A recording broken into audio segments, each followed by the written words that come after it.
Sasa pamoja na maboresho yanayofanyika sasa, natambua kuna uwekezaji ambao umeshafanyika huko nyuma. Ningependa kufahamu Mheshimiwa Mwenyekiti, kwa sababu nao ni uwekezaji kabla haya maboresho ya leo. Uwekezaji uliofanyika unaendana na mapato yanayopatikana?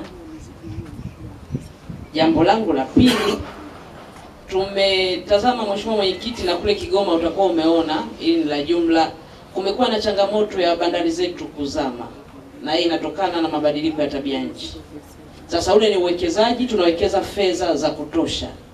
Ni kwa namna gani wamejipanga kuepusha hasara ambazo zimejitokeza kwa uboreshaji unaoendelea, kuepuka hizi kazi ambazo zimejitokeza kwenye bandari kadhaa ikiwepo ya Kabwe kule kwangu, Kasanga, Kipili na maeneo mengine?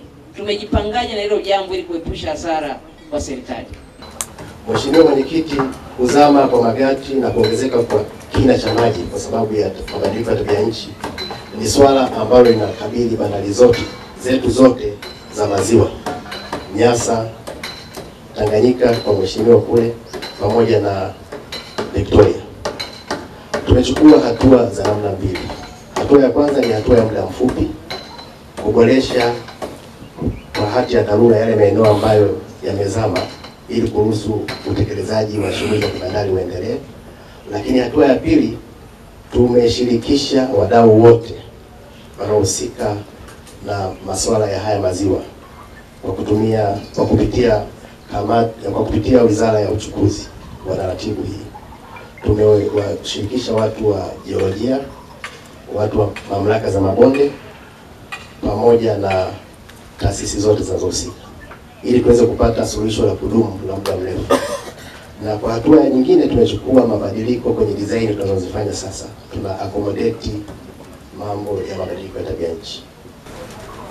Nitajibu swali moja tu la Mheshimiwa Aida ambalo hilo la kiujumla ni yale ambayo ni technical. Nitakuomba Mheshimiwa Mwenyekiti nimkaribishe DTG aweze kuyatolea maelezo. Mheshimiwa Aida, ulitaka kujua kama uwekezaji huu tunaofanya hapa na kwenye bandari zingine unaendana na mapato yanayopatikana kutokana na hizi bandari. Jibu langu ni yes, tena kubwa, kwa sababu mapato tunayopata kwenye bandari sio yale tangible peke yake. Kumbuke bandari ni eneo la mpaka wa nchi, na kama tusipoandaa mazingira mazuri ya kuweka wafanyakazi wetu kwenye hilo eneo la mpaka, maana yake ni kwamba tunakuwa tunaacha nchi iko wazi. Kwa hiyo tunapofanya kuboresha mazingira kama hivi, tunaweka usimamizi pia wa mpaka kwa ajili ya kuangalia usalama wa nchi yetu. Hiyo ni moja. Lakini pili, tunapojenga mazingira kama haya yanasaidia wananchi wenyewe kujipatia kipato, kwa maana ya kuweza kufanya biashara nyingi zaidi na kubwa, kwa sababu mazingira ni mazuri, yanawawezesha na yanarahisisha na hizo biashara zao.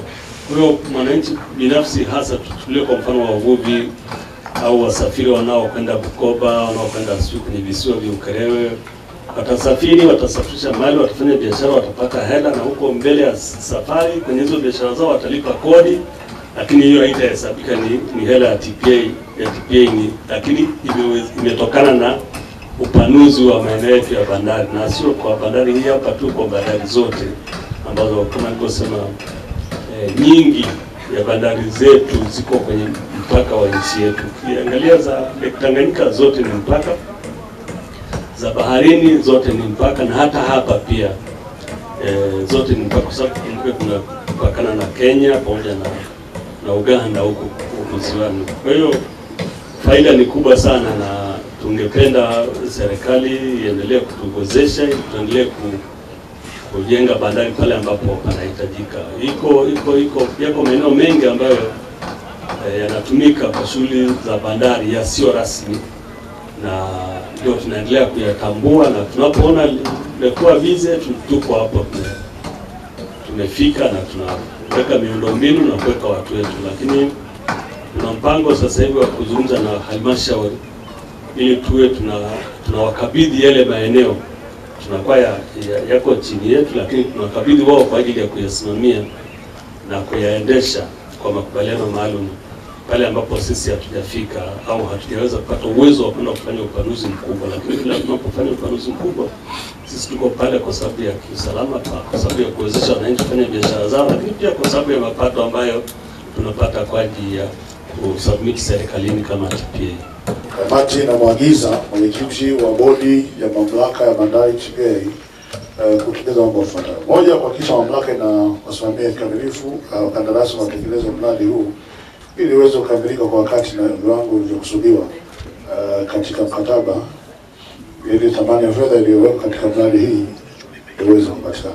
Pili, kuhakikisha mamlaka inaendelea kuimarisha ushirikiano na sekta binafsi pamoja na wadau mbalimbali ili waweze kurasimisha bandari hizo rasmi zilizopo katika ziwa Victoria kwa lengo la kuongeza ufanisi katika bandari hizi na kutimiza dhamira ya serikali ya kukuza biashara na uchumi wa kanda kati ya Tanzania na nchi jirani. Mwisho, nashukuru Mheshimiwa Mwenyekiti, tumepokea maagizo ya kamati na naahidi hapa tutafanyia kazi kama ambavyo yalivyo, na tunahakika kama mtatutembelea tena basi mtapata progress nzuri tu ya maeneo yote mawili ambayo mmeyatolea maagizo. Hasa kwa upande wa kushirikisha sekta binafsi, hii ndio sera ya sasa hivi, kwa sababu haiwezekani sisi tukasimamia maeneo yote haya na tukaweza kuleta ufanisi.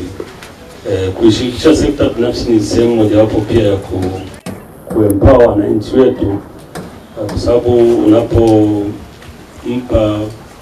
mwekezaji akatengeneza gati na akawa na meli zake anapaki hapo, inamsaidia kupata mapato na vile na ajili watu wetu, na mwisho wa siku nchi inanufaika kutokana na huo uwekezaji. Kwa hiyo tunaahidi kutekeleza haya yote, na naomba kuwashukuru tena kwa ziara yenu. Nashukuru kwa hilo. Asanteni sana.